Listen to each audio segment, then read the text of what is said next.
لمن حفظ الكتاب بصدره فبدا وضيئا كالنجوم تألقا وتمثل القرآن في أخلاقه وفعاله فيه الفؤاد تعلقا وتلاه في جنح الدجى متدبرا والدمع من بين الجفون ترقرقا هذه صفات الحافظ. بسم الله الرحمن الرحيم والصلاة والسلام على رسوله الكريم وخاتم النبيين صلى الله عليه وآله وسلم. أعوذ بالله من الشيطان الرجيم. بسم الله الرحمن الرحيم.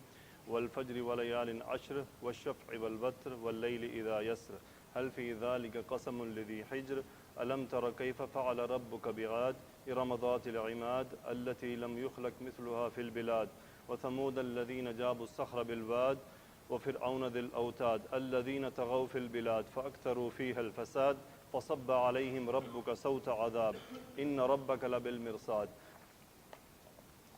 وأما إذا ما ابتلاه فقدر عليه رزقه فيقول ربي أهانا كلا بل لا تكرمون اليتيم ولا تحاضون على طعام المسكين وتأكلون التراث أكلا لما وتحبون المال حبا جما كلا إذا دكت الأرض دكا دكا وجاء ربك والملك صفا صفا وجيء يومئذ بجهنم يومئذ يتذكر الإنسان وأنى له الذكرى يقول يا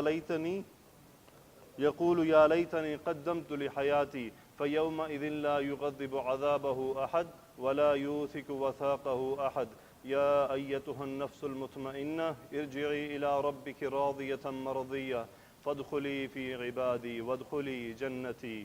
صدق اللہ العظیم. جی سورۃ الفجر، جیسا کہ ہم نے پہلے اب تک کی جو صورتیں دیکھی، میسج ایک ہی ہے، صرف کیا ہے اس میں طریقہ کار بدل رہا ہے. آلموسٹ ایک ہی بات ہوتی ہے لیکن وہ ڈیفرنٹ طرح سے ہو رہی ہوتی ہے، ڈیفرنٹ ترتیب میں آتی ہے. اللہ تعالیٰ ہم سے ڈیفرنٹ طرح بات کرتے ہیں، ڈیفرنٹ طرح ہمیں سمجھانے کی کوشش کر رہے ہیں کہ یا تو ہم اللہ کے عذاب سے ڈر جائیں یا پھر اللہ نے جو دنیا میں ہمیں آزمائشیں دینی ہیں ان سے ڈر جائیں. کسی بھی طرح کوئی بھی طریقہ ہو، ہمیں اللہ تعالیٰ کی جو بتائی ہوئی باتیں ہیں، جو احکامات ہیں، وہ ہمارے دل میں اتر جائیں. پہلی آیت والفجر،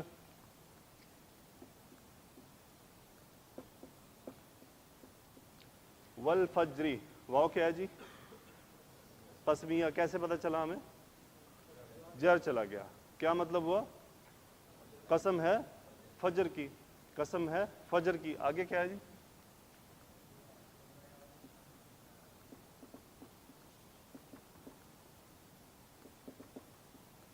وَلَيَالٍ عَشْرٍ.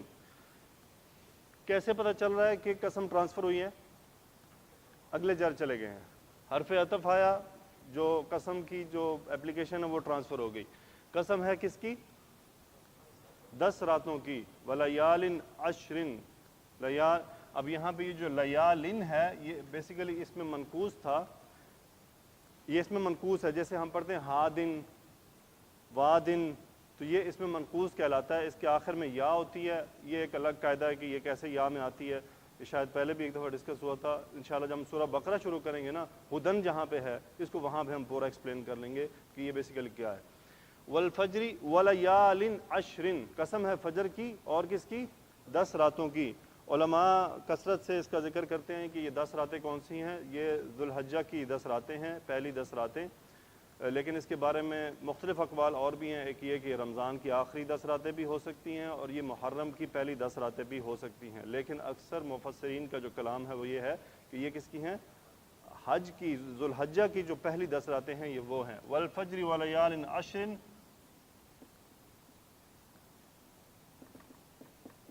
والشفع والوتر. ہاں جی، شفع، پھر وہی قسم ٹرانسفر ہوئی، واو حرف عطف آ گیا. قسم ہے کس کی؟ شفع کی. شفع کیا ہوتا ہے؟ شفع، جفت، پیر، جفت. اور والوتری، طاق، اکیلے کی. اب یہاں پہ اس سورہ کے اندر آپ کو بہت زیادہ ملے گا اختلاف. وہ اس لیے اختلاف ملے گا کہ کسی بھی بعض اقوال ایسے ہوتے ہیں جو رسول اللہ صلی اللہ علیہ وسلم یا صحابہ سے ڈائریکٹ نہیں مل رہے نا، اس میں پھر اختلاف بڑھ جاتا ہے. اس میں پھر ہر مفسر عالم اپنی طرف سے کوشش کرتا ہے قریب جانے کی. تو چونکہ یہاں بہت ساری سورہ میں آیات ہیں دو چار جن کے بارے میں رسول اللہ صلی اللہ علیہ وسلم یا صحابہ سے کوئی ڈائریکٹ بات نہیں مل رہی، جس کی وجہ سے علماء نے اس کے اندر کثرت سے کلام کیا ہے. یعنی ایک ایک آیت پہ 36 قسم کے بھی ڈفرنٹ اقوال موجود ہیں. تو والشفع والوتر، اب یہاں ایک عالم صاحب کہتے ہیں والشفع والوتر، اس سے مراد جو ہے وہ والوتر سے مراد ہے آپ کا یوم عرفہ. والشفع کے بارے میں بڑھ رہا تھا، وہ کہہ رہے کہ جوڑا جوڑا، ہر چیز اللہ نے جوڑا جوڑا پیدا کی ہے. جوڑا جوڑا سے مراد کیا ہے کہ زمین و آسمان، بر و بحر، انسان و جن، مذکر و مؤنث، تو ہر چیز کو اللہ نے کیا پیدا کیا ہے؟ ڈوئل ڈوئل کر کے پیدا کیا ہے. تو یہاں پہ اللہ تعالیٰ اس جوڑے ہونے کی قسم کھا رہے ہیں کہ جوڑوں کی قسم، اور والوتری، ان جوڑوں کے پیدا کرنے والے کی قسم. وہ وتر کون ہے؟ اللہ اکیلا ہے، اس لیے اس کو وتر سے ظاہر کر دیا. اور والشفع، جفت میں، ہر چیز کو جفت میں لے لیا، کیونکہ اللہ نے انا خلقناہم ازواجا، ہم نے ہر چیز کو جوڑا جوڑا پیدا کیا ہے، ہر چیز کو. تو ایک عالم صاحب نے اس سے یہ قول لیا. مفتی تقی عثمانی صاحب کو میں یہاں پہ پڑھ رہا تھا، انہوں نے کیا لکھا اس کے بارے میں.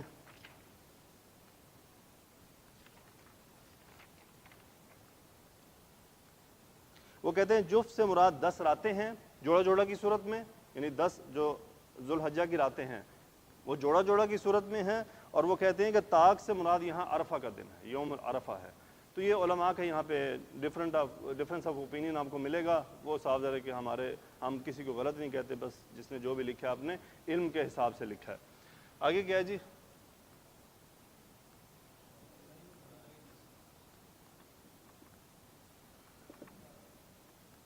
واللیل اذا،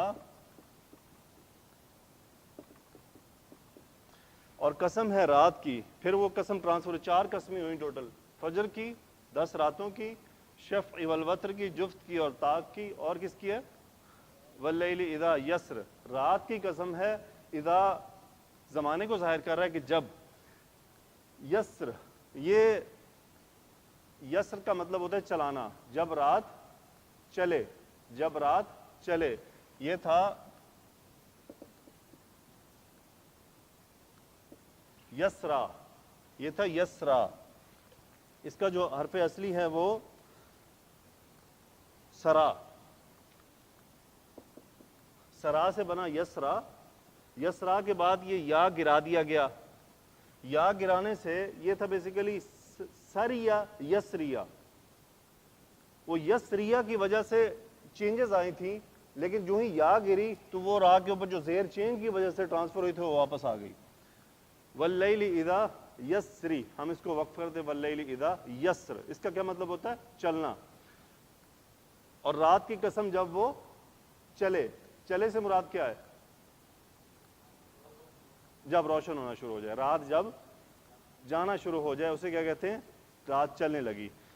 آگے کیا ہو جی؟ حل فی ذالک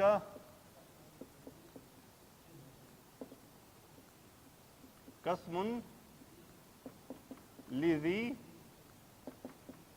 حجر. اس سورہ میں بڑے ٹیکنیکل باتیں ہیں ساری. ہاں جی، قسم. حل کیا ہے جی؟ کوشچن، استفہام. حل کیا؟ فی ذالک، ان تمام باتوں میں. یہ اللہ تعالیٰ اب ہم سے کوشچن کر رہے ہیں. حل فی ذالک قسم، کیا ہے؟ قسم. لذی حجر، پہلے ہم اس کو اوپن کر لیتے ہیں پھر یہ بات ہمیں سمجھ آئے گی. یہ تھا ذو حجر. ذو کیا ہوتا ہے جی؟ والا. اور حجر کہتے ہیں عقل، عقل والے، صاحب عقل. ذو حجر، ذو حجر. اچھا، حجر کیا ہوتا ہے؟ یہ کیوں ایسا یہ استعمال ہوا ہے؟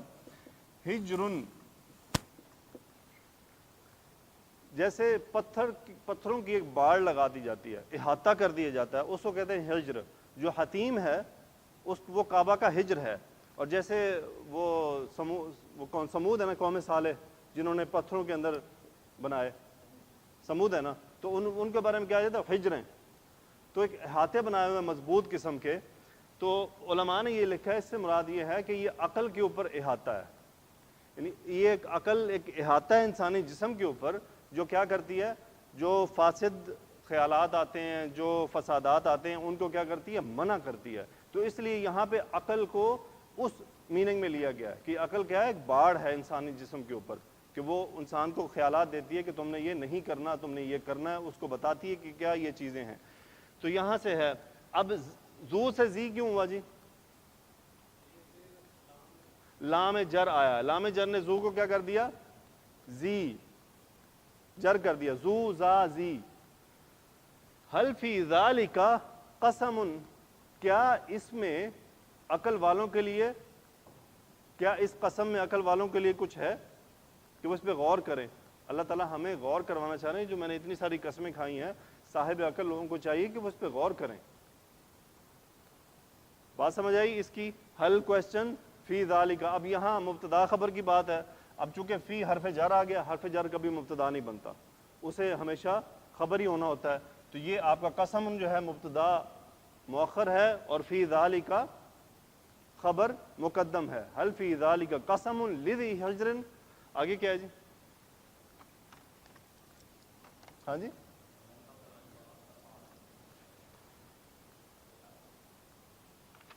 آواز پہنچی نہیں اس لیے میں ایک بندہ رسپانسبلٹی لے لے، کوئی ایک۔ میرا صاحب میں خیال ٹھیک ہے، آواز ذرا صحیح کھڑکا کے دیتے ہیں۔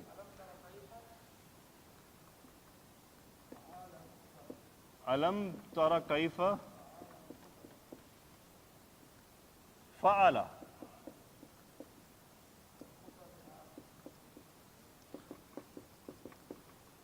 اب یہ غور کروایا جا رہا ہے۔ حرف استفہام لم نفی، لم نفی مضارع پہ آتا ہے، مضارع کے میننگ کو ماضی میں لے کے چلا جاتا ہے۔ اب یہاں پہ بیسیکلی کنفرم نہیں کروایا جا رہا، بیسیکلی غور کروایا جا رہا ہے۔ علم ترى، کیا آپ نے نہیں دیکھا، کیف تعجب کے لیے، فعل فاعل لام اس نے کیا، فعل اب یہاں فاعل کون ہے، ربو، ربو یہاں پہ فاعل ہے، ربو کا، آپ کے رب نے کیسے کیا، کس کے ساتھ، بعاد، قوم عاد کے ساتھ۔ قوم عاد کے ساتھ کس طرح کیا، یعنی ان کے ساتھ کیا کیا۔ یہاں عاد کے بارے میں دیکھ لیتے ہیں جی، عاد کیا ہے۔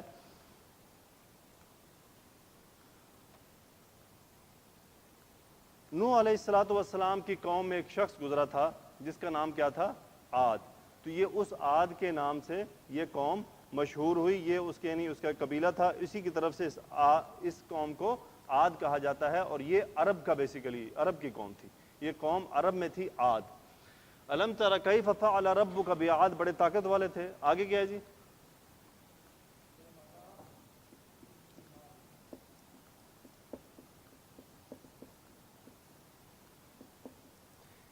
ارم ذات العمادی، ارم کیا نام ہے جی، ارم، ارم ایک قوم کا نام ہے، ایک قبیلے کا نام ہے، یہ اسی عاد میں سے ایک قبیلہ تھا، اس کا نام کیا ہے، ارم۔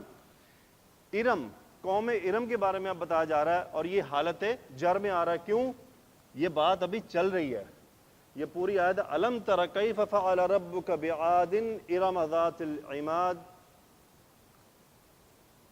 آگے سمود اور فرعون کا جو تذکرہ ہے وہ سیم اسی ایک ہی آیت کے اندر ہے، کہ اللہ تعالیٰ فرما رہے ہیں کہ کیا آپ نے نہیں دیکھا کہ قوم عاد کے ساتھ کیا کیا، ارم کے ساتھ کیا کیا۔ وہ ارم کیسے تھے، ذات العمادی، عمادتن اس کی جمع ہے عمادن، ستون، بڑے ستون، بڑے ستونوں والے۔ اب ذاتی، یہ وہ زو زازی کیا مؤنث ہے، ذاتو ذاتا اور ذاتی، یہ مؤنث کیوں ہوا، یہ پورا مرکب اضافی بن رہا ہے۔ ارم ذات العماد، بیسیکلی یہ ذات العماد جو ہے یہ ارم کی صفت ہے کہ وہ ارم کیسے تھے، اور ارم حالت جر میں ہے، اور ارم غیر منصرف اسم ہے، اس وجہ سے وہ جر میں نظر آ رہا ہے، لیکن حالت زبر والی ہے۔ ابراہیم ابراہیمہ ابراہیمہ، یہ وہ کیفیت ہے۔ ارم ذات العمادی، ارم قوم کون سی، کیسی قوم، بڑے ستونوں والی۔ یہاں سے علماء نے یہ بھی لیا ہے کہ اس سے ان کو تشبیہ دی جا رہی کہ بڑے قد والے، اونچے لمبے قدوں والے تھے، اس لیے ان کو ستونوں کے ساتھ کیا کیا تشبیہ دی گئی ہے. آگے کیا ہے جی؟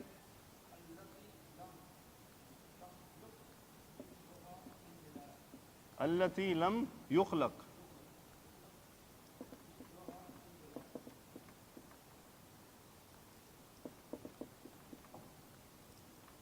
مثلها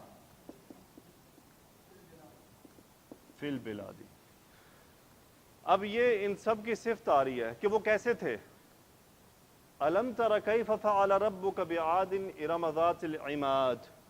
کیا آپ نے نہیں دیکھا کہ تیرے رب نے کیا کیا عاد کے ساتھ اور ارم کے ساتھ جو لمبے ستونوں والے تھے, جو کیا تھے؟ لم حرف نفی, یخلق مجہول, خلق یخلق سے یفعل یخلق, یخلق انہیں پیدا کیا گیا. یخلق یعنی یہاں پہ کیا ہے؟ یخلق سے مراد اس میں جو فاعل ہے اس کا تذکرہ نہیں ہے, اسے مارا گیا, پیسو وائس. یخلق انہیں پیدا کیا, مثلھا فی البلاد ان جیسا نہیں پیدا کیا گیا کسی بھی ملک میں. بلد ان کی جمع ہے بلاد, ملکوں میں نہیں پیدا کیا گیا. اب مثلھا, یہ ہاں مؤنث کدھر جا رہی تھی؟ قوموں کی طرف. جو قوم اسم وہ کیا کہتے ہیں کلیکٹیو ناؤن ہے, مؤنث ہوتا ہے. مثلھا ان کی طرح, ان کی طرح لم یخلق نہیں پیدا کیا گیا فی البلاد ملکوں میں. نہیں ان جیسا اللہ نے کوئی پیدا نہیں کیا, وہ اتنے مضبوط اتنے طاقتور تھے. آگے کیا ہے؟ وفرعون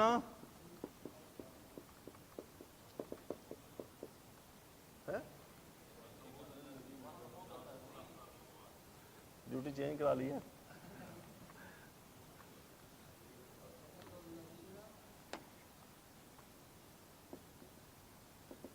وثمود الذین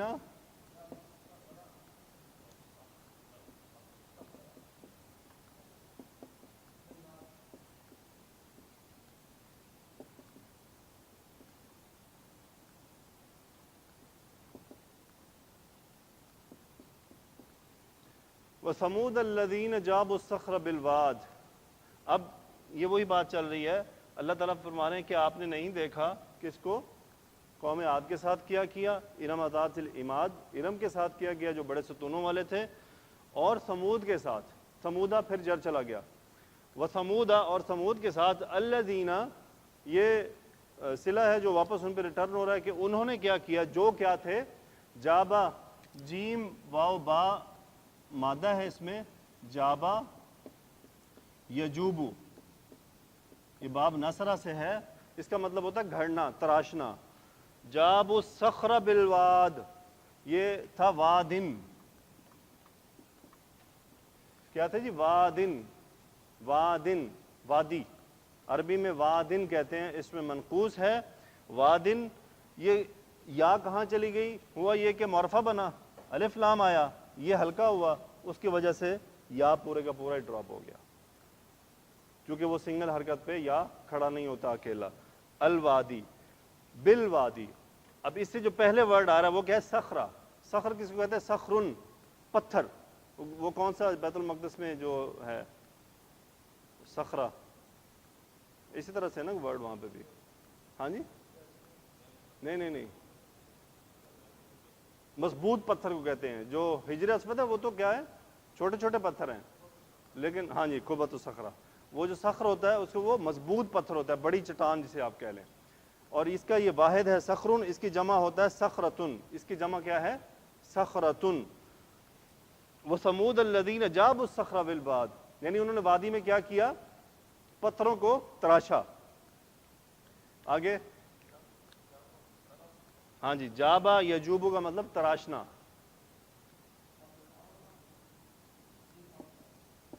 وفرعون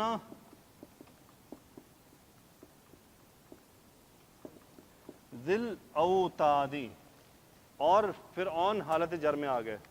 پھر چونکہ ساری قوموں کا ذکر ہے تو اس میں اب فرعون کا تذکرہ آ گیا. وہ فرعون, اور فرعون, اب فرعون کی یہ صفت بتائی جا رہی ہے. فرعون جر میں ہے, اور ذل اوتادی, پھر وہ اوتاد کہتے ہیں میخیں, میخیں, کیل, میخیں. ایک ہوتے چھوٹے کیل, ایک ہوتے بڑے جن کو ہم میخیں بولتے ہیں. تو یہ کیا تھا؟ میخوں والا. اب میخوں والا سے مراد یہاں کیا ہے؟ اس کے پاس کیل تھے سارے. میخوں سے مراد لشکروں والا, بڑے بڑے لشکروں والا. علماء نے اس کی تفسیر میں لکھا ہے اس سے مراد ہے بڑے بڑے بڑے لشکروں والا.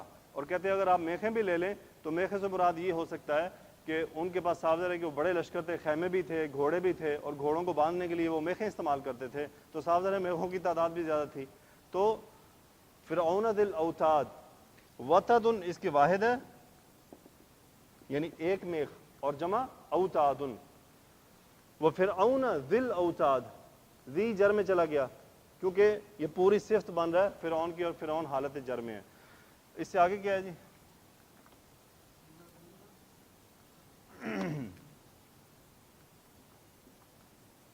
الذین طغوا فی البلاد. ہاں جی, اب ان سب کا تذکرہ کامن آ گیا, اب یہاں سے ان کا کامن رزلٹ چل رہا ہے. اب یہ سب کون تھے؟ الذین, وہ لوگ, یہ وہ لوگ تھے, طغوا, تا غائن واو, طغا یطغا سے کیا مراد ہوتا ہے؟ سرکش ہو جانا, باغی ہو جانا. طغوا اس میں ہم فاعل ہے ان سب کے اوپر, فعل ماضی ہم فاعل, طغوا وہ سب کیا ہو گئے؟ سرکش ہو گئے. انہوں نے سرکشی کی, کہاں کی؟ فی البلادی, ملکوں میں انہوں نے بغاوت کی, سرکشی کی. بیسیکلی رب کی بغاوت کی, سب نے ظلم و ستم کیا, اپنے آپ کو رب بولا, اللہ کی اونٹنی کے ساتھ زیادتی کی. موسیٰ علیہ السلام آئے, ان کا انکار کر دیا. صالح علیہ السلام کو تنگ کیا, شعیب علیہ السلام کو تنگ کیا. تو کیا ان ملکوں نے کیا کی؟ بغاوت کر دی, کہ اللہ نے اپنے انبیاء بھیجے, انہوں نے ان کا انکار کر دیا. الذین طغوا فی البلاد. آگے کیا ہے جی؟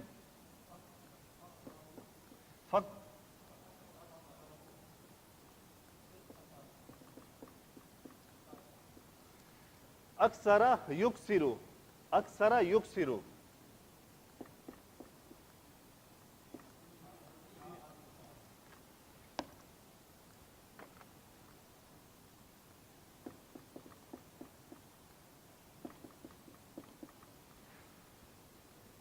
الفساد, ایسے ہی ہے نا. اب یہ فائدہ ہے وہ گرامر ذہن میں ہونے کا کہ پیچھے جر نہیں ہے تو یہ جر کیوں آ سکتا ہے. تو لازمی بات ہے اکثر آ رہا ہے تو یہ مفعول کے طور پہ آ رہا ہے. اچھا, کاف سا اور را, کاف سا اور را کثرت کے معنی میں آتا ہے. اکثر یکثر باب افعال میں ہے یہ, اور فعل ماضی جمع کا صیغہ انہی کے لیے. ہم اس میں فاعل ہے, فاکثروا تو انہوں نے کیا کی؟ کثرت کی. کس میں؟ فیہا, غیر عاقل کی جمع فیہا, اس میں کس چیز کی کثرت کی؟ فساد. یعنی انہوں نے اس میں فساد کی کثرت کر دی, فساد پھیلا دیا انہوں نے. آگے کیا ہوا رزلٹ؟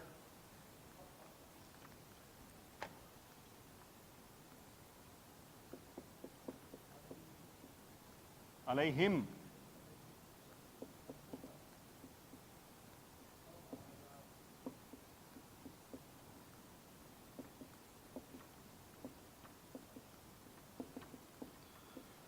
فصب علیہم ربک صوت عذاب. بیسیکلی یہ وہ آیت ہے جس پہ پوری سٹوری کا اینڈ ہوتا ہے, اور اینڈ بھی اس طرح ہوتا ہے کہ بندے کو پتہ لگ جانا چاہیے کہ اللہ تعالیٰ کس طرح بات فرما رہے ہیں. یہ واقعی بڑی غضبناک ہی آیت ہے, اس کے اندر بڑا شدت پائی جا رہی ہے. فصب علیہم ربک صوت عذاب. سبا کا مطلب ہوتا ہے انڈیل دینا, ٹو پور. صاد با با سب یسبو, انڈیلنا. اس کو آپ کسی بھی میننگ میں لے سکتے ہیں, یعنی جگ سے پانی انڈیلنا, اس کے لیے بھی یہی یوز ہوگا. سبا, صاد با با سب یسبو, اس میں فاعل کون ہے؟ ربو کا, حالت رفع میں. تیرے رب نے انڈیل دیا. کیا انڈیلا؟ علیہم, ان پر. صوتا, صوتن کہتے ہیں کوڑا, صوتن کوڑا, مرکب اضافی. صوت عذاب, عذاب کا کوڑا. صوت عذاب مفعول آ رہا ہے سبا کا, تو تیرے رب نے ان پر عذاب کا کوڑا برسایا. تیرے رب نے ان پر عذاب کا کوڑا برسایا. فصب علیہم ربک صوت عذاب، یعنی اللہ تعالیٰ نے ان کو نافرمانی کی یہ سزا دی کہ ان کو سبا، دیکھیں آؤٹ پور ہونا، بہت شدید قسم کا عذاب. اب اگر آپ نکالیں تو واقعی وہ ایسے عذابوں سے دوچار ہوئے کہ انسانی عقل واقعی رونا شروع کر دے کہ اس قدر ان کو سزائیں دی گئیں.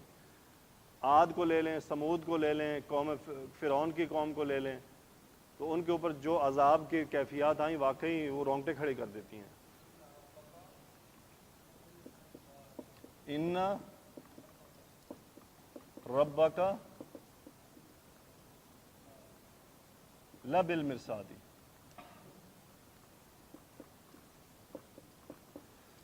ان حرف تاکید نے کیا کیا؟ مبتدا کو نصب کر دیا. ان ربک، یقیناً تیرا رب، لام مزاحلقہ جو تاکید کے لیے آتا ہے، ڈبل تاکید کے لیے. مرصاد کہتے ہیں تاک میں بیٹھا ہوا. کیا کہ جی؟ تاک لگائے، نظریں جمائے، غور کیے، کیمرے فٹ کیے. ان ربک لبالمرصاد، یقیناً تیرا رب ضرور بے ضرور نظر رکھے ہوئے ہے. یہ وہ دیکھ رہا ہے. اور نظر کیسی؟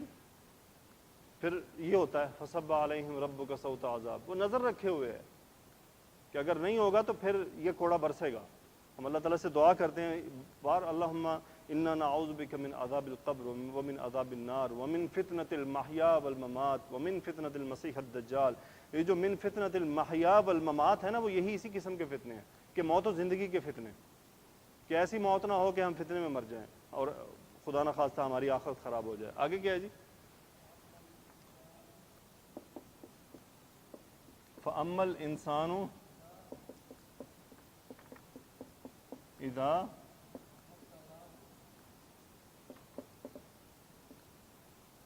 اذا مبتلاہ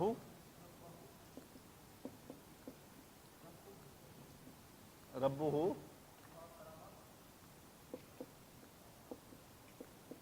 فاکرمہ ونعمہ.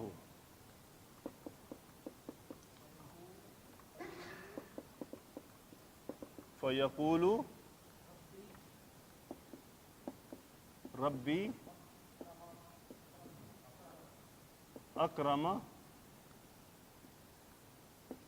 اکرمانی.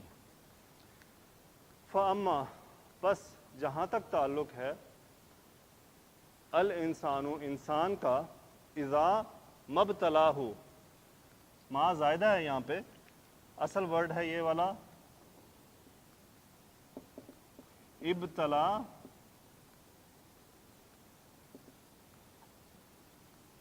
یبتلی، ابتلا یبتلی، باب افعال.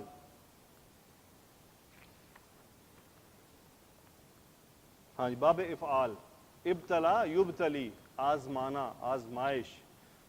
فاما الانسان، جہاں تک تعلق ہے انسانہ، اذا مبتلاہ. اب اس میں فاعل کون ہے؟ فاعل تلاش کریں جی.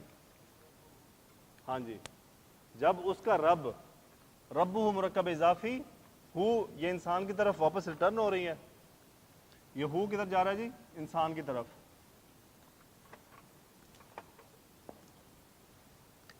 اور یہ ہو مفعول، مفعول کون ہے؟ انسان. اذا مبتلاہ رب، فاعل ابتلا کا. جب اس کا رب اسے آزماتا ہے، کس طرح آزماتا ہے؟ کاف را میم، باب افعال، اکرم یکرم، عزت افزائی کرتا ہے. اکرمہ ہو مفعول ہے یہاں پہ، وہ مفعول کون ہے؟ وہی انسان. فاکرمہ، بس اس کی عزت افزائی کرتا ہے، اس پہ کرم نوازی کرتا ہے. ونعمہ، پھر وہی نعمہ، وہی رب جو ہے، نون عین میم، باب تفعیل. دیکھیں افعال، افعال، تفعیل. ونعمہ، اور اس پر انعامات کرتا ہے، اسے انعامات دیتا ہے. اب یہ پھر ہو واپس ریٹرن انسان کی طرف جا رہا ہے. فیقول، اور انسان پھر کیا کہتا ہے؟ ربی، میرے رب نے. اب یقول کون ہے اس میں؟ ہوا فاعل ہے، اور وہ کون ہے؟ انسان. وہ کہتا ہے ربی، میرے رب نے کیا کیا جی؟ اکرمانی، اکرمانی. یہ یا یہاں سے کیا ہوا ہے؟ ڈراپ ہوا ہے. یہ نون کے نیچے زیر بتا رہی ہے. یہ نون کیا ہے؟ مفعول. اکرمنی، اس نے میری عزت افزائی کی، اس نے مجھ پر کرم نوازی کی. بعض دوست ہمارے اس آیت کا مطلب کوئی ڈفرنٹ لے جاتے ہیں. آگے اللہ تعالیٰ خود جواب دے رہے ہیں کہ وہ کس طرح سے ہے. آگے کیا ہے جی؟ وَأَمَّا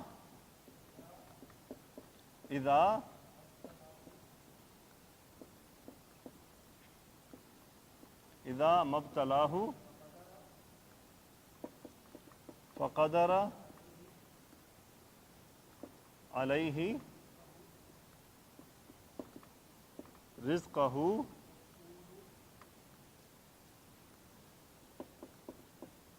فَيَقُولُ رَبِّي اَہَانَنِی. سیم بات ہے وہی. وَأَمَّا، اور جہاں تک اسی کا تعلق ہے، اذا پھر زمانے کو ظاہر کر رہا ہے، جب مبتلاہ، سیم وہی. اب اس میں ہو واپس اسی انسان کی طرف واپس جا رہا ہے. وہ اس کا امتحان لیتا ہے. فقدر، قدر یقدر، یقدر جو کل ہم نے پڑھا تھا وہ قدرت سے تھا، یہ ہے تنگ کرنے میں. قدر یقدر، یہ باب نون میں جا رہا ہے نصرہ میں. کل تھا قدر یقدر باب ضرب. اب دیکھیں دونوں سیم فعل ہے لیکن باب چینج ہوئے، میننگ چینج ہو گیا. فقدر اس میں ہوا فاعل ہے، وہی ربو. وہ تنگ کرتا ہے علیہ، اس پر. یہ ہا ریٹرن انسان کی طرف. رزقہ، رزق کا مفعول نصب آ رہا ہے، اس کا رزق. یعنی جب وہ اس کا رزق اس پہ تنگ کر دیتا ہے، فیقول، تو وہ کہتا ہے ربی، میرے رب نے، اہانا یہینو، باب افعال، اہانت کرنا، ذلیل کرنا. وہ کیا کہتا ہے؟ میرے رب نے مجھے ذلیل کر دیا. اس کا مطلب سمجھ لیجیے، ان دونوں آیتوں کے بہت امپورٹنٹ ہیں ہمارے. دیکھیں اللہ تعالیٰ، آپ کو اندازہ ہوا ہوگا لاسٹ سے اب تک اللہ سبحانہ و تعالیٰ نے مال کے بارے میں بہت آیات اتاری ہیں. ابھی تک ایک دو صورتوں کو چھوڑ کے کوئی صورت ایسی نہیں جس میں مال کا تذکرہ نہیں ہوا. مولوی ایسے نہیں ہمارے پیچھے پڑے رہتے کیونکہ وہ قرآن کو اچھی طرح سمجھتے ہیں. ہم تو صرف آج تک قرات ہی کرتے رہے. ہم سمجھتے ہیں شاید اللہ نے کچھ نہیں اتارا، کوئی آیت نہیں آئی. اللہ تعالیٰ مال کو، یقین کریں اللہ مال کو رکھنے پہ ناپسندیدہ کرتے ہیں. وہ ان کو نہیں پسند اللہ کو کہ ہم، کیونکہ مال کیا ہے؟ دنیا کی محبت. اور دنیا کی محبت آتی ہے تو پھر اعمال میں رکاوٹ پیدا ہو جاتی ہے، تو انسان فکر کہیں اور چلی جاتی ہے. کئی دوست ملتے ہیں، نہ نماز پڑھنی، نہ مسجد کی طرف رخ کرنا، نہ تذکرہ کرنا، اور کہنا ھذا من فضل ربی. غلط، یہ فضل ربی نہیں ہے. اگر فضل ربی ہوتا تو تم مسجد میں حاضری دیتے. غلط ہے تمہارا خیال، تمہیں شیطان نے بہکا دیا ہے کہ تم کہتے ہو ھذا من فضل ربی. اللہ تعالیٰ کیا فرما رہے ہیں؟ اللہ امتحان لیتے ہیں. ابتلاہ ربہ فاکرمہ ونعمہ فیقول ربی اکرمنی. کس وجہ سے؟ وہ کہتا ہے اللہ نے مجھ پہ بڑی کرم نوازی کی، اللہ نے تو مجھے بہت دیا ہے، میں تو اللہ مجھ سے راضی ہے. اس آیت میں اللہ بتانا چاہ رہے ہیں کہ جو تمہیں مال دیا ہے یہ میری رضا کی نشانی نہیں ہے. اس غلط فہمی میں نہ رہنا کہ تمہیں مال دینے سے مطلب یہ نہیں اللہ نے تو کافروں کو بہت مال دیا ہے، ہم سے امیر ہیں وہ، تو اس کا کیا مطلب ہے؟ اللہ ان سے راضی ہے. اللہ کی رضا کی قطعاً نشانی نہیں ہے. یہ امتحان ہے اس آدمی کا. اور ثابت یہاں ہوتا ہے کہ جب اسے مال چھینتا ہے تو جواب کیا دیتا ہے؟ اے میرے نال ہی ہونا سی. یہ جواب آپ نے سنے ہوں گے، اے میرے نال ہی ہونا سی، میرے تے ہی عذاب ٹوٹنا سی، میں تے یہ کردہ، میں تے وہ کردہ. یہی نتیجہ ہے کہ وہ غلط فہمی میں تھا. اگر وہ بندے کا پتر ہوتا، اس نے آج تک اللہ کی مانی ہوتی، اس نے اللہ کا انعام کو شکر کے طور پہ یوز کیا ہوتا تو اس پہ امتحان پڑتا تو وہ کہتا میں راضی ہوں اللہ کی رضا میں. اگر اللہ نے دیا ہے تو اس نے لے بھی لیا. لیکن وہ یہاں پھنسا رہا، غلط فہمی میں رہا. رزلٹ نکلا اس نے سیدھی ناشکری کر دی. اس نے سمجھا کہ نہیں اللہ نے میری بےزتی کر دی، مجھے ذلیل کر دیا. بہت افسوس ہوتا ہے ایسے دوستوں کو سن کے جو دین کی طرف آنا بھی نہیں چاہتے ہیں. ھذا من فضل ربی. غلط فہمیاں دور کرنی ہوں گی میرے بھائیوں. یہ ایک دعوت ہے، یہ تذکیر ہے. مومن کو نفع دیتا ہے تذکرہ کرنا. ہمیں ایک دوسرے کا، ہمیں جب اپنے کولیگز، اپنے دوستوں کی یہ باتیں سنیں تو ہمیں چاہیے کہ ہم انہیں سمجھائیں، کیونکہ وہ ہمارے بھائی ہیں. اگر ہمیں واقعی ان کی فکر ہے نا، ہماری دوستی ہے، ہمیں پیار محبت ہے، تو وہ تقاضا یہ کرتا ہے کہ ہمیں اسے بچائیں. ہم کہ نہیں یار ایسا نہیں ہے, تم اللہ کی طرف آؤ. تکریمون الیتیم, دیکھیں جی کل یہ اسی پہ بات ہوئی تھی, اللہ تعالیٰ ہم سے احسان کروانا چاہ رہے ہیں, خیال کرو. کلا ہرگز نہیں, بل لا, اس کا مطلب ہے کلا ہرگز نہیں, بات یوں ہے کہ, بلکہ انہوں نے ایکسپلینیشن میں لکھا ہے کہ بات ایسے ہے کہ یعنی تم کرتے کیا ہو. لا تکرمون الیتیم, اکرما یکرمو, باب افعال سے عزت کرنا. تکرمون انتم, تم عزت نہیں کرتے یتیم کی, تم یتیم کی عزت افزائی نہیں کرتے, تم اس کا خیال نہیں کرتے. آگے کیا ہے جی, ولا تحاضون علی طعام المسکین. یہاں پہ یہ زبر بطاری کا مفعول ہے کہ یتیم کی عزت نہیں کرتے. ولا, اور نہ ہی, ہاں ضاد حد یحض, تلقین کرنا, انٹائز کرنا, کسی کو موٹیویٹ کرنا. ولا تحاضون, فاعل کون ہے, انتم, اور تم کیا کرتے ہو, تلقین بھی نہیں کرتے ہو, موٹیویٹ بھی نہیں کرتے ہو. علی طعام المسکین, مسکین کے کھانا کھلانے پر, مرکب اضافی, علی کی وجہ سے طعام ہی جر چلا گیا. تم مسکین کو کھانا کھلانے کی تلقین بھی نہیں کرتے, یعنی تم ایک دوسرے کو کہتے بھی نہیں ہو, پہلے کرتے بھی نہیں اور پھر کہتے بھی نہیں کسی دوسرے کو کہ چلو یار میں نہیں کر رہا کوئی دوسرا کر لے, بلکہ دوسروں کو بھی منع کرتے ہو, کدھر خرچ کر رہے ہو. آگے کیا ہے جی, وَتَأْكُلُونَ التُّرَاثَ أَكَلًا لَمًّا. وَتَأْكُلُونَ, اور انتم فاعل ہے, اور تم, اکل یاکل کھانا, وتاکلون, اور تم سب کھاتے ہو, التراث میراث کو. مفعول آ رہا ہے, زبر بتا رہی ہے نصب, اور تم میراث کو کھاتے ہو, اکلا لما, سمیٹ سمیٹ کر. اکلن تاکید کے لیے ہے اور لما اس کی کیفیت ہے, کس طرح, سمیٹ سمیٹ کر, یعنی اس کا جو مال ہے, جو اس کا حق ہے, وہ تم دبا کے کھاتے ہو. یہاں پہ میراث کا مال ایک ترجمہ لکھا, چٹم کر جاتے ہو, مال چٹ کر جاتے ہو, پتہ بھی نہیں لگ دیتے. سمیٹ سمیٹ کر کھانا. لما یلمو, لما یلمو اس سے فعل نکلتا ہے, اس کا مطلب ہوتا ہے دوسروں کا حصہ کھا جانا. لما یلمو اس سے فعل نکلتا ہے لمن سے. آگے کیا ہے جی,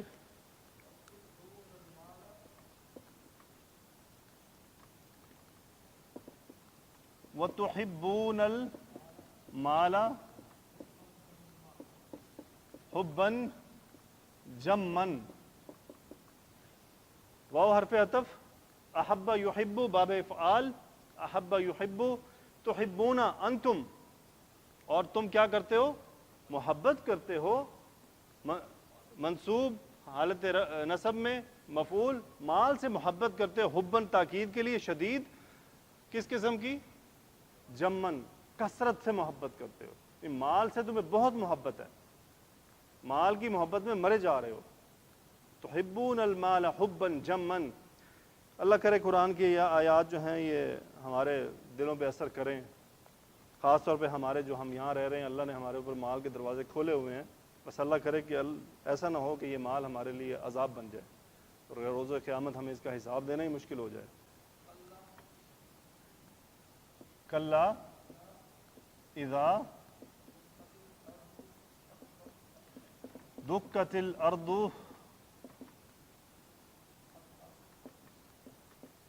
دکن دکن. کلا ہرگز نہیں, اذا وہی زمانے کو ظاہر کر رہا ہے, اذا جب, دکا دکا, دکا یا دکو, دکا یا دکو, اس کا مطلب ہوتا ہے کوٹنا. کیا مطلب ہوتا ہے جی, کوٹنا, ٹو پریس. دکت, دکا یا دکو, یہ ہے فعیلہ کے وزن پہ مجہول, جس کا فاعل کا تذکرہ نہ ہو, جب زمین کو کوٹا جائے گا, اور کوٹ کوٹ کے دکن دکا, ریزہ ریزہ کر دیا جائے گا, زمین کو ایسا کوٹا جائے گا کہ اسے ریزہ ریزہ کر دیا جائے گا. اذا دکت الارض دکن دکا وجاء ربک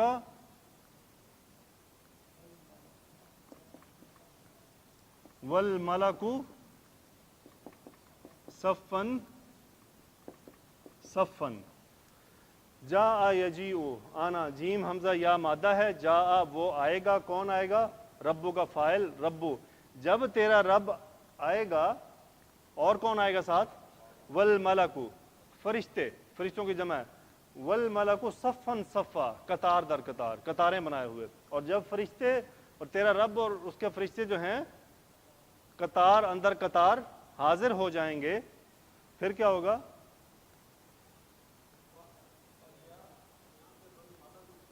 جی جی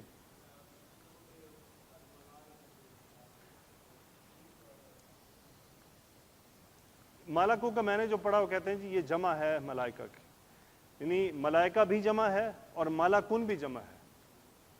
صحیح ہے. باقی ہو سکتا ہے آپ کو اس میں ڈفرنٹ ترجمہ مل جائے تو وہ بھی ممکن ہے، لیکن جہاں سے میں آج اس کو پڑھ رہا تھا وہاں پہ اس کو انہوں نے لکھا کہ جمع ہے، یہ کلیکٹیو ناؤن ہے فرشتوں کا. آگے جی یہاں سے جو آیات، یہ جو آیات یہاں سے شروع ہو رہی ہیں بہت پیاری آیات ہیں. بیسیکلی یعنی یہ سورہ کے جو یہ اینڈ ہے یہاں سے جو ہو رہا ہے یہ جھنجھوڑنے والا ہے، سارا ہے جگانے والا بھی ہے، اس کے اندر جھنجھوڑنے کے ساتھ ساتھ ڈر بھی ہے، خوف بھی ہے اور پھر امید بھی ہے. دونوں چیزوں کا، کیونکہ اللہ سبحانہ و تعالی ہمارے ساتھ جب تذکرہ فرماتے ہیں تو وہ ڈراتے بھی ہیں اور پھر امید بھی دلاتے ہیں. آپ لوگوں کو اور ہمیں کیا خوشخبری بھی دیتے ہیں. جہاں عذاب کا ڈراوا ہے وہاں ساتھ خوشخبری بھی ہے کہ صرف ڈر ہی ڈر نہیں ہے، بلکہ جو اللہ کی باتیں مان کے چلیں گے تو صاف ظاہر اللہ کیوں اسے سزا دیں گے، اللہ تعالیٰ اس کے لیے انعامات کا اظہار کر دیں گے، اس کے لیے بہت بڑے انعامات ہیں. وجیء واو حرف عطف، یہ پیچھے اذا دکت الارض دکن دکا، یہ بات اس کے ساتھ کنیکٹ ہے کہ جس دن زمین کو کوٹ کوٹ کر ریزہ ریزہ کر دیا جائے گا. اور پھر کیا ہوگا؟ وجیء یومئذ بجہنم، یہ مادہ ہے اس میں جیم حمزہ یا، جاء یجیء، اس کا مطلب ہوتا ہے ٹو کم، آنا. جاء یجیء ماضی اور مضارع. لیکن یہ کیا ہے؟ جیء، جیسے قال یقول، اس کا جو ہوتا ہے مجہول ماضی کا وہ ہے قیلا، تو یہ مجہول ہے جیء، یعنی جاء وہ آیا اور جیء اسے لایا گیا، جیء اسے لایا گیا. وجیء یومئذ کیا ہوتا ہے جی؟ اس دن، یومئذ اس دن بجہنم. اب دیکھیں یہ مجہول ہے، جب یہ مجہول ہو گیا تو اس کا مطلب اس کا جو فاعل ہے اس کا تذکرہ نہیں ہے، مفعول کو نائب الفاعل بنا کے لایا جائے گا. صحیح ہے جی. تو وہ نائب الفاعل آپ کا ہے جہنم، لیکن یہ جو لانے کے میننگ کے ساتھ ڈیولپ ہوتے ہیں یہ با کے ساتھ ہوتے ہیں. ان جیسے ذہب اللہ بنورہم، اللہ ان کی روشنی لے گیا. یعنی اب تین فعل ہیں اس میں آتے ہیں، ذہب، جاء، عطا. عطا بھی آنا، جاء آنا، ذہب جانا. جب یہ با کے ساتھ آ جاتے ہیں تو پھر یہ لے جانے یا لے آنے کے میننگ میں ہوتے ہیں. یعنی جاء جئت بالولدی، میں لڑکے کو لے کر آیا. جئت بالکتابی، میں کتاب لے کر آیا. تو اس کا مطلب یہ با پریپوزیشن جب آ جاتی ہے تو یہ لے کر آنے کے میننگ کو ڈیولپ کر دیتی ہے. تو یہاں کیا ہوا؟ اب با نے جہنم جر کر دیا اس کو غیر منصرف اسم میں، جہنم جہنم جہنم. اس دن جہنم کو لایا جائے گا. کیوں جائے گا میں کر رہا ہوں؟ کیونکہ ظرف آ رہا ہے اس دن، اور وہ دن آنے والا ہے. پیچھے اذا بھی لگا ہوا، اذا دکت الارض دکن دکا، جس دن زمین کو کوٹ کوٹ کر ریزہ کر دیا جائے گا اور جہنم کو اس دن لایا جائے گا. یومئذ اس دن، ذال کاف را، باب کون سا ہے جی؟ تفعل، تذکر یتذکر، اس کا مطلب ہوتا ہے یاد کرنا، ٹو ریممبر. یتذکر فعل یہ کون سا ہے؟ واحد مضارع مذکر. واحد مضارع مذکر ہو گیا. اس کا پھر فاعل کون ہے؟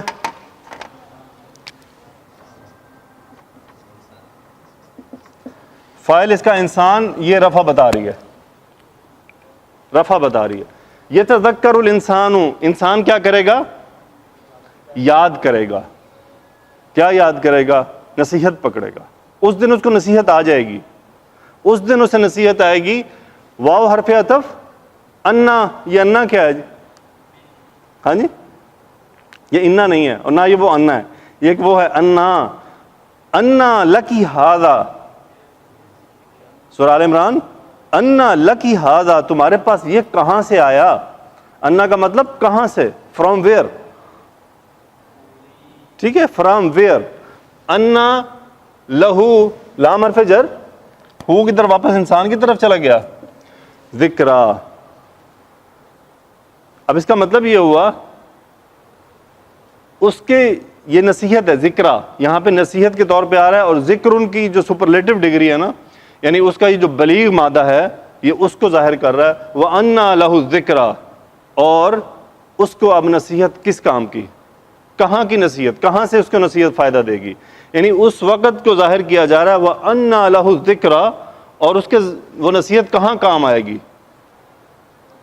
اب اسے یاد کر لیا. یوم یتذکر الانسان، یہاں پہ دو معنی کیے گئے ہیں. کچھ نے اس کو نصیحت کے میننگ میں لکھا ہے، لیکن موسٹلی نے اسے یاد کرنے کے، کہ اس دن وہ یاد کرے گا کہ اس نے دنیا میں جو زندگی گزاری ہے وہ سب اس کی نفی میں جا رہی ہے، لیکن اس کا وہ یاد کرنا، وہ نصیحت پکڑنا اسے کوئی بینیفٹ نہیں دے گا. وَأَنَّا لَهُ الذِّكْرَى، کہاں کی اس کو یہ فائدہ دے گی. اس کا میں آپ کو ڈائریکٹ قرآن سے صحیح ترجمہ بتا دوں تاکہ کوئی، کسی کے پاس ہے جی کھولا ہوا کسی نے؟ کیا مطلب ہے جی اس کا سلیس ترجمہ؟ وَأَنَّا لَهُ الذِّكْرَى،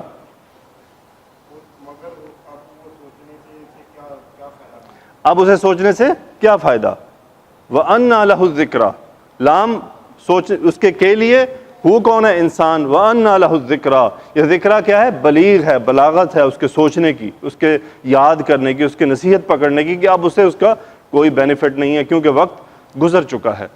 کیوں؟ اسی بات کو ثابت کرنے کے لیے آگے آیات آ رہی ہیں. آگے کیا ہے جی؟ یقولو کا کیا مطلب؟ وہ کہے گا، وہ بولے گا، وہ کہے گا. یقولو، وہ کہے گا. یا حرف ندا، اس کو تھوڑا سا اوپن کر لیتے ہیں. لیتا، لیتا کا مطلب کیا ہوتا ہے؟ کاش. اور لیتا اسم مشبہ بالفعل ہے، ان و اخواتھا میں سے ہے. یہ کیا کرتا ہے؟ اپنے آنے والے کو نسب لے کر چلا جاتا ہے. جملہ کیا تھا؟ انا قدمت لحیاتی. انا قدمت، قدمت کے اندر انا موجود ہے. قدمت باب تفعیل میں سے ہے، قاف دال میم. قدم یقدم، آگے بھیجنا. قدم یقدم، آگے بھیجنا. قدمت، فاعل کون ہے؟ انا. جب ہم جملہ فعلیہ کو اسمیہ بناتے ہیں تو فاعل کو اٹھا کے پہلے لے آتے ہیں. تو کیا بنا؟ انا قدمت. پھر اس انا کے اوپر لیتا آیا. لیتا نے انا کو نصب کیا. اس کا انا کا نصب کیا ہے؟ نی. انا کا کیا ہے؟ یا ہے. بیسیکلی نون آتا ہے فعل کی ہیلپنگ کے لیے. اگر فعل نہ ہو، کوئی ناؤن ہو تو پھر یا لگ جاتا ہے، لیکن اگر وہاں پہ فعل ہے تو پھر اس کے لیے نون آتا ہے. اس کو شاید کون سا نون کہتے ہیں؟ نون وقایا. یہ نون وقایا ہیلپنگ ہے، یا اور فعل کے بیچ میں آ کے ایڈجسٹ ہو جاتا ہے. تو بن گیا یا لیتنی، یا پیچھے خطاب آ گیا.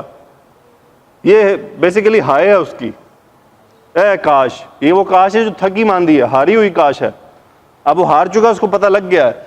اے کاش قدمت، میں نے آگے بھیجا ہوتا. لام حرف جر، حیاتی مرکب اضافی، میری زندگی، اپنی زندگی کے لیے میں نے کچھ آگے بھیجا ہوتا. یعنی اب وہ، اسے پتہ چل گیا ہے کہ زندگی اگلی ہے، اسے زندگی نظر آ گئی ہے کہ اب موت نہیں ہے. اب وہ کہہ رہا ہے کہ کاش میں نے اپنی اگلی زندگی کے لیے آگے کچھ بھیجا ہوتا. اب یہاں کچھ نے ترجمہ یوں بھی کیا ہے، اے کاش میں نے اپنی زندگی میں کچھ کیا ہوتا آگے کے لیے.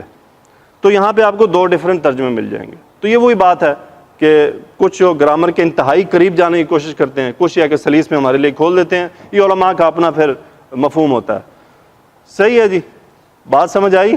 بات بڑی وزن والی ہے.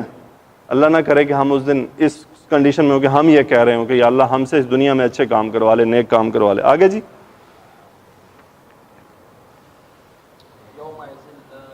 فَيَوْمَئِذٍ، فَيَوْمَئِذٍ لا يعذب عذابہ احد. ہاں جی, فَيَوْمَئِذٍ لَا يُعَذِّبُ عَذَابَهُ أَحَدٌ. اس دن, بس اس دن, لا حرف نفی, عذب یعذب باب تفعیل, عین ذا با مادہ ہے, عذاب دینا, اور کون سا عذاب؟ شدید عذاب دینا. اچھا اس کو فی الحال غائب کر کے دیکھیں, فاعل کون ہے اس کا؟ یعذب کا, احد, کوئی. لا یعذب احد, کوئی عذاب نہیں دے گا, کوئی عذاب نہیں دے گا اس دن, کوئی عذاب نہیں دے گا. لیکن اصل بات بیچ میں ہے, عذابہ, اس کے جیسا عذاب. یعنی جو عذاب اللہ نے اس دن دینا ہے نا, اس دن جیسا عذاب نہ کسی نے دیا ہوگا نہ کوئی دے گا. مطلب کیا ہے, یہ شدت آ رہی ہے اس میں کہ جو اللہ نے عذاب دینا ہے وہ بہت شدید ہے, اس کے مثل جیسا کوئی عذاب نہیں دینے والا تو جو عذاب اس نے دینا ہے. لا, جب لوگ کہتے ہیں نا اللہ غفور الرحیم, وہی ان آیتوں کو بھول جاتے ہیں. وہ اللہ غفور الرحیم کے چکر میں شیطان دھوکہ دے جاتا ہے. شیطان دل کو اوپر ایک غلبہ ڈال دیتا ہے کہ یار کوئی بات نہیں, اللہ بڑا معاف کرنے والا ہے. وہ یہ بھلوا دیتا ہے کہ وہ کیا کہہ رہا ہے, لا یعذب عذابہ احد. اس سے اگلی آیت تو اس سے بھی اوپر جا رہی ہے. آگے کیا ہے جی؟ اچھا یہاں پہ آپ کہیں گے کہ جی عذابہ میں کمپیریزن نہیں آ رہا. لا یعذب احد, کوئی عذاب نہیں دے گا, عذابہ, یہ جو عذابہ ہے اس کا عذاب, یعنی اس جیسا عذاب, اس جیسا عذاب کوئی نہیں دے گا اس دن. تو یعذب کا فاعل کون ہے؟ احد, چونکہ حالت رفع میں ہے. آگے کیا ہے جی؟ ولا یوثق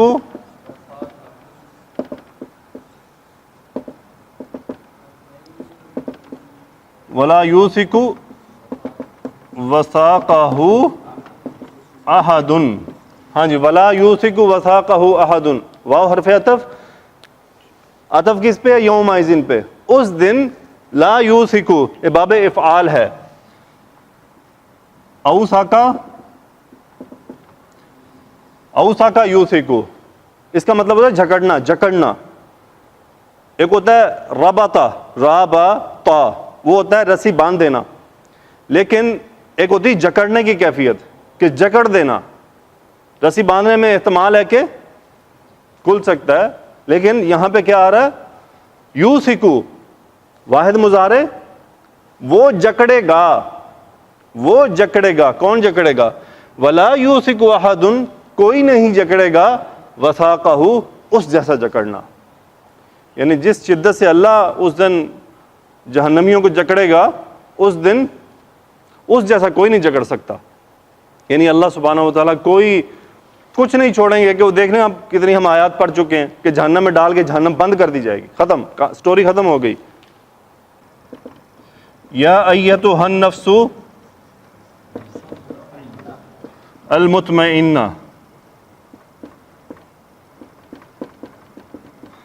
یا ایتھا النفس المطمئنہ, یا حرف ندا, النفس المطمئنہ, ایتھا کیوں آ گیا؟ ہاں جی, مؤنث ہے اور معرف باللام ہے.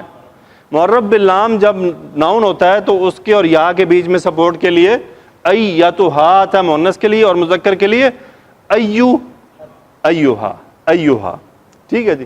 یا ایتھا النفس المطمئنہ, نفس مؤنث ہے اور مطمئنہ بھی مؤنث, اس کی صفت آ رہی ہے کہ اے مطمئن, اے مطمئن نفس, اے مطمئن نفس. آگے اسے حکم دیا جا رہا ہے,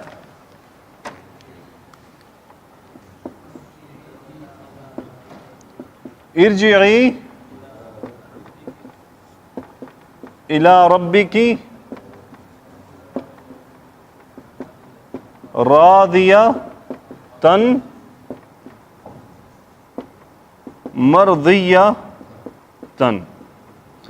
اسے حکم دیا جا رہا ہے. یہ حکم کب ہوتا ہے؟ آپ کو یاد ہوگا کلاس میں ایک لمبی چوڑی حدیث شیئر کی تھی آپ سے کہ دو فرشتے آتے ہیں اور وہ آ کے سر پہ بیٹھ جاتے ہیں, پھر باقی جو بیچ میں سٹوری شارٹ کر کے اینڈ پہ کیا ہوتا ہے, فرشتہ یہ کہتا ہے ارجعی الی ربک راضیۃ مرضیہ، مطمئن روح کے ساتھ یہ ہوتا ہے.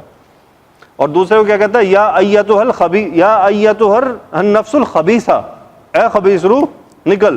کدھر نکل؟ اپنے رب کے عذاب کی طرف نکل. اسی حدیث میں یہ دونوں باتیں ہیں. ہاں جی، ارجعی بنائیں، کیسے بنائیں؟ را جیم عین، رجع، یرجعو، یرجعو سے ترجعینا،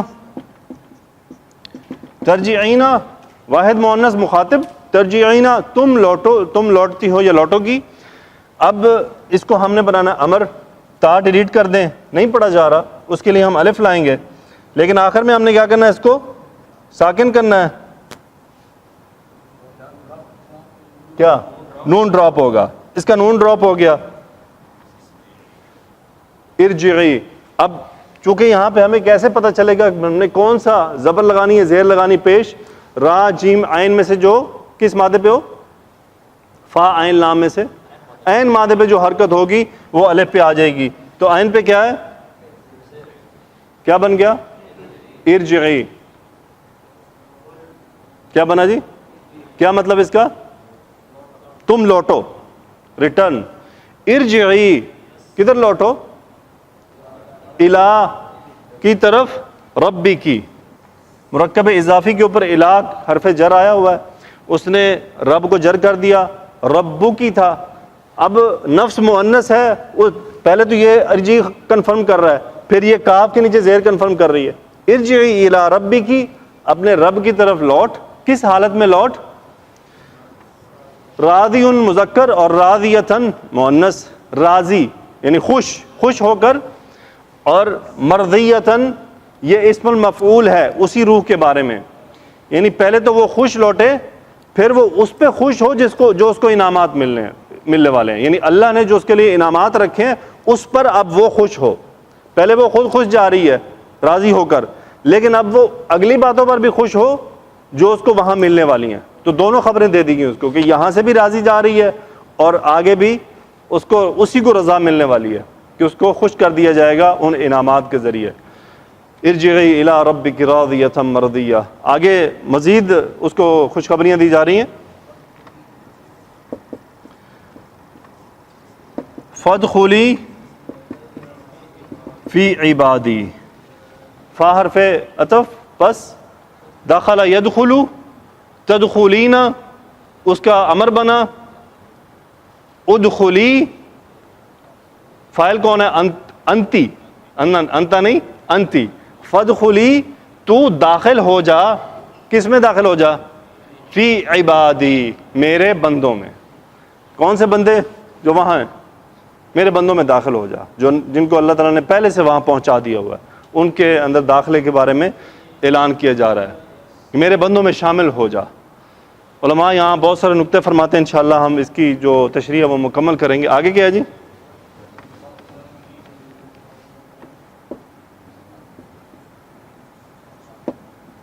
وادخلی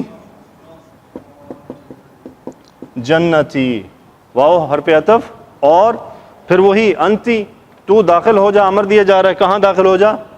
میری جنت میں. جنتی، جنتا نصب آ رہا ہے مفعول کے طور پر، میری جنت پہ یہ مرکب اضافی ہے، جنتی میری جنت. اب یہاں پہ ایک سوال آپ کے ذہن میں آ سکتا ہے کہ فی نہیں ہو رہا. اس کا جواب یہ ہے کہ جہاں فزیکلی داخل ہوا جا سکے وہاں پہ فی لانا ضروری نہیں ہوتا، وہ فی کے بغیر بھی ہو جائے گا. یعنی دخلت المسجد، میں مسجد میں داخل ہوا، وہاں فی کا آنا یا نہ آنا کوئی میٹر نہیں کرتا، جہاں فزیکلی داخل ہوا جا سکے. صحیح. اب دیکھیں یہاں فزیکلی داخل نہیں ہو جا سکتا، یہاں کیا مقصد ہے؟ دیکھیں دونوں جواب مل گیا الحمدللہ، اللہ نے ذہن میں ڈال دیا. فادخلی فی عبادی، میرے بندوں میں داخل ہو جا. یعنی بندوں میں داخل ہونے سے مراد کیا ہے؟ بندوں کے اندر تو نہیں داخل ہو سکتے، تو اس لیے فی آ رہا ہے کہ میرے بندوں میں شامل ہو جا، میرے بندوں میں داخل ہو جا، میرے بندوں کا حصہ بن جا. تو یہ دونوں جواب یہاں پہ برابر ہی مل گئے سیم فعل کے لیے، کہ یہاں فی آ رہا ہے، یہاں فی نہیں آ رہا، چونکہ یہاں فزیکلی انٹرنس پاسبل ہے اور یہاں پاسبل نہیں ہے، وہاں کنفرم آ گیا کہ فی لازمی آئے گا. تو یہ تو جی سورۃ الفجر تھی. الحمدللہ سورہ فجر کے 2-3 ٹاپک تھے. سورہ فجر میں پہلے تو قسمیں کھائی گئیں 4، ان 4 قسموں کے بعد پھر اللہ سبحانہ و تعالیٰ نے 3-4 قوموں کے بارے میں بتایا ہمیں کہ وہ ان کی خصوصیات بھی بتائیں وہ کس قسم کے تھے. پھر اللہ نے ان کے اوپر ناراضگی کا اظہار بھی کیا کہ اللہ نے ان کے اوپر جو عذاب کا کوڑا برسایا اس کی وجہ کیا تھی, کہ وجہ ان کی نافرمانی تھی. پھر اس کے بعد اللہ تعالیٰ نے ایک انسان کا ذکر کیا. وہ کیا کرتا ہے, اس کو جب مال ملا ہوا ہے تو وہ یہ اندازہ کر لیتا ہے کہ یہ اللہ کی رضا ہے مجھ سے, کہ اللہ مجھ سے راضی ہے, اللہ نے مجھے مال و دولت سے نواز دیا ہے. جبکہ اللہ فرما رہے ہیں ایسا نہیں ہے. مال و دولت کبھی بھی کسی کو مل جانا یہ اس کی رضا کی نشانی نہیں ہے. اگر آپ اس پہ آئیں تو پھر بہت سارے صحابہ غریب تھے, رسول اللہ صلی اللہ علیہ وسلم خود غریب تھے, تو پھر تو کمپیریزن یعنی نعوذ باللہ پھر اللہ تعالیٰ ان سے سب سے زیادہ ناراض تھے. ایسا نہیں ہے, کبھی بھی مال جو ہے وہ رضا کی نشانی نہیں ہوتا. ہاں رضا کی نشانی ایک ہے کہ اللہ نے نیک اعمال کی توفیق دے دی ہے, یہ ہے اس کی رضا کی نشانی کہ اب اس نے تمہیں دنیا میں بھی راضی کر دیا ہے, تمہیں دنیا میں بھی اللہ نے کھلا رکھا ہوا ہے اور تمہیں نیک اعمال کی توفیق بھی ساتھ دے رہا ہے. یہ ہے اللہ کی طرف سے نشانی کہ اللہ نے تمہیں شکر کی توفیق بھی دے دی ہے. بہت ساری احادیث ہیں جس میں رسول اللہ صلی اللہ علیہ وسلم کا فرمان موجود ہے کہ بہت سے لوگ ایسے ہیں جن کو اللہ نہ دیتا تو وہ کافر ہو جاتے, اور بہت سے ایسے ہیں جن کو اللہ دے دیتا تو وہ کافر ہو جاتے, کہ کئیوں کو مال دینا ضروری تھا اور کئیوں سے روک لینا ضروری تھا. دوبارہ اللہ سے یہی دعا کرنی چاہیے کہ اللہ ہمیں نیک اعمال کی توفیق عطا فرما. آج ہمیں ٹائم مل گیا ہے تو ہم اس کو مکمل کرتے ہیں. جی اس کی تشریح, اس سورہ میں تشریح ہے. پہلا 10 راتوں کی تشریح انہوں نے لکھی ہے. فجر کا وقت دنیا کی ہر چیز میں ایک نیا انقلاب لے کر نمودار ہوتا ہے, اس لیے اس کی قسم کھائی گئی ہے کہ بعض مفسرین نے اس آیت میں خاص 10 ذوالحجہ کی صبح مراد لی ہے, اور 10 راتوں سے مراد ذوالحجہ کے مہینے کی پہلی 10 راتیں ہیں جن کو اللہ سبحانہ و تعالیٰ نے خصوصی تقدس عطا فرمایا, اور اس میں عبادت کا بہت ثواب ہے. جفت جو والشفع تھا, جفت سے مراد 10 ذوالحجہ کا دن, اور والوتر سے مراد طاق سے مراد عرفہ کا دن یعنی جو 9 ذوالحج کو آتا ہے. ان ایام کی قسم کھانے سے ان کی اہمیت اور فضیلت کی طرف اشارہ ملتا ہے. تیسرا پوائنٹ جو وہ کر رہے ہیں کہ رات جب وہ چل کھڑی ہو, اس کا کیا مطلب ہے؟ یعنی جب رات رخصت ہونے لگے. ان تمام دنوں اور راتوں کا حوالہ شاید اس لیے دیا گیا کہ عرب کے کافر لوگ بھی ان کو مقدس سمجھتے تھے. ظاہر ہے کہ یہ تقدس ان دنوں اور راتوں میں خود سے نہیں آیا بلکہ اللہ نے پیدا فرمایا ہے. اس لیے یہ سارے دن رات اللہ تعالیٰ کی قدرت اور حکمت پر دلالت کرتے ہیں, اور اسی قدرت اور حکمت کا ایک مظاہرہ یہ ضروری ہے کہ اللہ نیک اور بد کے ساتھ ایک جیسا سلوک نہ فرمائے بلکہ نیک لوگوں کو انعام دے اور برے لوگوں کو سزا. چنانچہ اس سورہ میں انہی 2 باتوں کو نہایت بلیغ انداز میں بیان فرمایا گیا. بھی ہم نے دیکھ لیا کہ اللہ نے دونوں کا کمپیریزن ہمیں دکھایا کہ دونوں کی صورتحال کیا ہے. یہاں پہ قوم ارم کے بارے میں, قوم ارم قوم عاد کے جد اعلیٰ کا نام ہے, اس لیے قوم عاد کی جس شاخ کا یہاں ذکر ہے اس کو عاد ارم کہا جاتا ہے, اور ان کو ستونوں والا کہنے کی وجہ یہ بھی ہو سکتی ہے کہ ان کے قد و قامت اور ڈیل ڈول بہت زیادہ تھے. اسی لیے آگے فرمایا کہ ان جیسے لوگ کہیں اور پیدا نہیں کیے گئے. اور بعض حضرات نے اس کی یہ وجہ بھی بتائی کہ انہوں نے اپنی تعمیرات میں بڑے بڑے ستون بنائے ہوئے تھے, اور ان کے پاس حضرت ہود علیہ السلام کو پیغمبر بنا کر بھیجا گیا تھا, جن کا مفصل واقعہ سورہ آراف میں آیت نمبر 65 اور سورہ ہود میں آیت نمبر 50 میں گزر چکا ہے. قوم سمود کے پاس حضرت صالح علیہ السلام کو پیغمبر بنا کر بھیجا گیا. ان کے تعارف کے لیے دیکھیے سورہ آراف آیت نمبر 73. فرعون کو میخوں والا اس لیے کہا گیا کہ وہ لوگوں کو سزا دینے کے لیے ان کے ہاتھ پاؤں میں میخیں گاڑ دیا کرتا تھا. یعنی یہ ایک الگ سے ایک تفسیر آ گئی کہ میخوں والا کیوں, کہ وہ اس سے عذاب دیا کرتا تھا. جو ہم نے آیت پڑھی تھی کہ اللہ تعالیٰ جب وہ انسان کہتا ہے میرے پروردگار نے میری توہین کی, یعنی مجھ سے رزق بند کر لیا تو میری توہین کی. اب اس کی وضاحت کر رہے ہیں.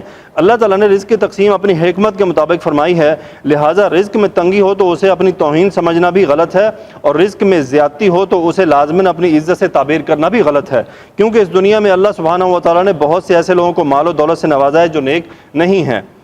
نیکسٹ پوائنٹ جس کی تشریح کی انہوں نے کہ اس دن جہنم کو سامنے لایا جائے گا تو اس دن انسان کو سمجھ آئے گا, اور اس وقت سمجھ آنے کا موقع کہاں ہوگا. تو اس کا انہوں نے کیا لکھا ہے, اس وقت اسے سمجھ آنے کا موقع کہاں ہوگا. اس کی لکھ رہے ہیں کہ یعنی اس وقت اگر کوئی شخص ایمان لانا بھی چاہے تو ایمان اس کے لیے فائدہ مند نہیں ہوگا. ایمان تو وہی معتبر ہے جو قیامت اور موت کے آنے سے پہلے ہو. اگلا پوائنٹ جو انہوں نے لکھا ہے کہ اے جان جو اللہ کی اطاعت میں چین پا چکی ہے, یہ نفس المطمئنہ, یہ قرآن کریم کی اصل لفظ نفس مطمئنہ کا ترجمہ ہے. اس سے مراد انسان کا وہ دل ہے جو اللہ عز و جل کی اطاعت کرتے کرتے بالکل سکون پا گیا اور نافرمانی سے محفوظ ہو گیا. شاید ان تینوں نفس کے بارے میں ہم نے پہلے بھی تذکرہ کیا تھا, نفس مطمئنہ, نفس امارہ اور نفس لوامہ. درس قرآن میں اس کے چند پوائنٹ ہیں.